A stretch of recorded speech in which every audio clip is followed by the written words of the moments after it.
Olá, muito bom dia a todos, bom dia aos ouvintes, bom dia, Raul, bom dia, Rosângela. Eu queria fazer aqui um breve parênteses. Eu tinha optado por uma linha meio irônica aqui no Balbúrdia, né, e o próprio nome da coluna fala isso.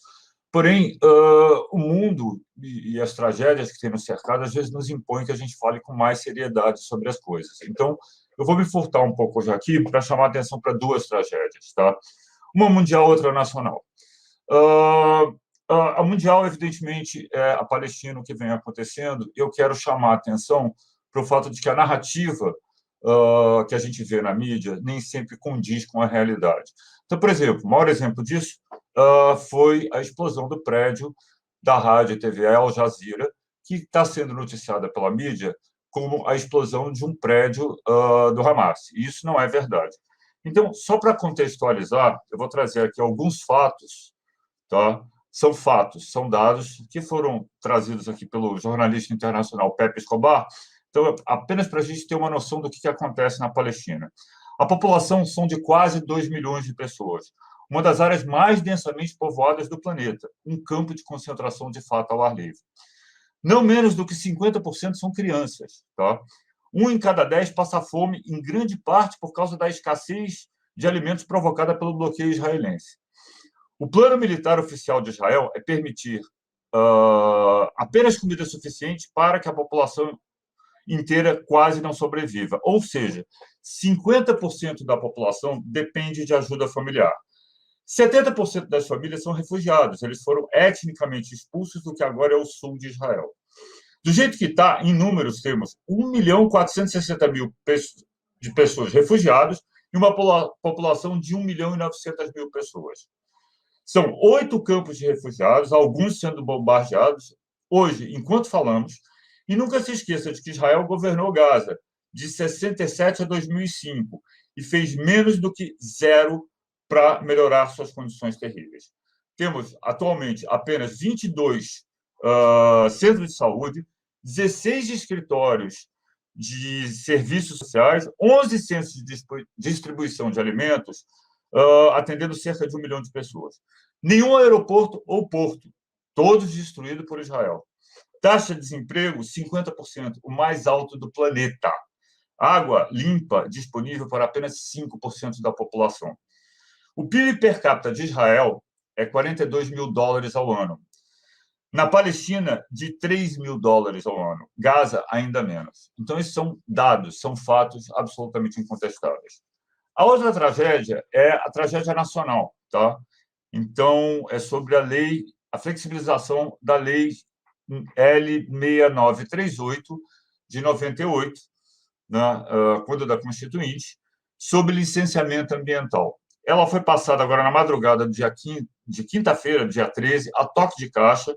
A Câmara aprovou, tá, um novo projeto da Lei Geral de Licenciamento Ambiental por 300 votos contra 122. Bom, caso vire lei, tá, porque ele ainda vai para o Congresso, e ainda existe uma expectativa de nós, ambientalistas, que entende a tragédia dessa lei, de que o Supremo faça uma leitura sobre o que está acontecendo enfim, não permita tal descalabro. Tá?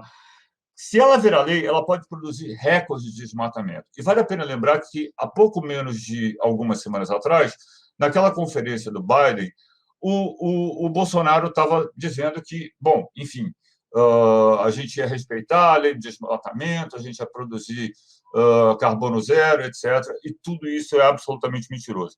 Mas, voltando, apenas para dar um exemplo, tá? Para dar um exemplo bem claro, dos 2 mil empreendimentos sob licença ambiental em curso, tá?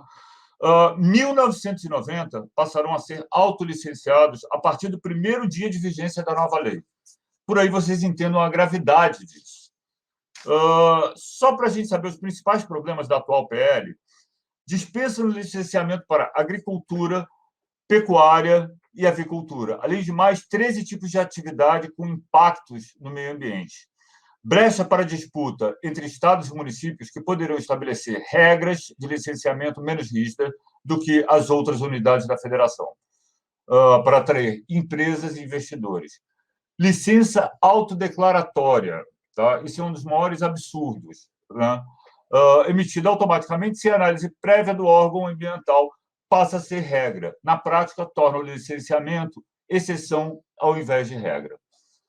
Restrições à participação popular no licenciamento, isso é fundamental, sobretudo no que tange discussão com povos indígenas e com outras áreas que defendem ferrenhamente o ambientalismo e a preservação de nossas reservas, parques, etc.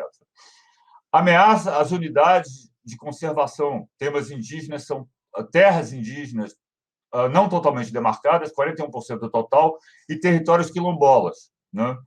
87% total. Restrição à participação no licenciamento de órgãos como Instituto Chico Mendes, ICMBio, FUNAI, Instituto Patrimônio Histórico e Artístico Nacional, Ministério da Agricultura e Ministério da Saúde. Bancos e outras instituições que financiam os empreendimentos não terão mais nenhuma responsabilidade socioambiental. Ou seja, caso haja danos ao meio ambiente ou tragédias, como, por exemplo, a de Brumadinho, né, eles poderão dizer que não tem nada a ver com isso. O PL não trata de qualquer questão ligada às mudanças climáticas. Então, entendamos a seriedade disso que está se colocando.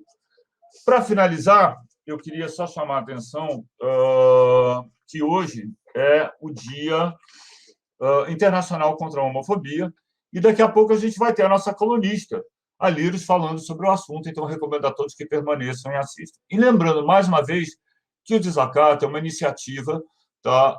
A gente vem buscando apoio nas redes para que a gente possa manter esse projeto belíssimo ao longo de 14 anos já, e que a sua participação seja tanto na divulgação quanto na contribuição para que nós, jornalistas independentes, colunistas, possamos manter esse portal. Então, era isso, gente. Muito obrigado a todos. Boa semana com vocês. Raul, por favor.